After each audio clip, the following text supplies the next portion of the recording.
خود اعتمادی پیدا کرنے کی سورہ بقرہ کے پہلے 3 رکوع بہت ہی سریع الاثر ہیں. جو شخص سورہ بقرہ کے پہلے 3 رکوع نماز فجر اور نماز عشاء کے بعد باقاعدگی سے پڑھتا ہے، اس میں 3-4 چیزیں پیدا ہو جاتی ہیں کہ انسان کو اپنی خطاؤں کا احساس ہونے لگتا ہے، پھر اللہ تعالیٰ کے ساتھ محبت، رب پر پیار آنے لگتا ہے، اور یہ اس کی طرف سفر کی اور توکل پیدا ہونے لگتی ہے.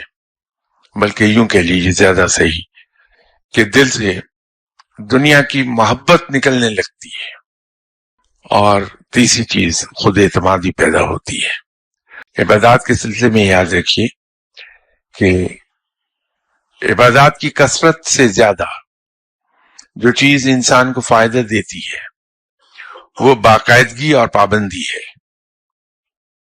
کہ خواہ تھوڑی نفلی عبادت کی جائے لیکن پابندی اور باقاعدگی کے ساتھ کی جائے، اس میں ناغے نہ آنے دیں، تو اس کا بہت فائدہ ہوگا. رب کی رحمتیں آپ پر ہو جائیں گی اور مسئلے حل ہو جائیں گے.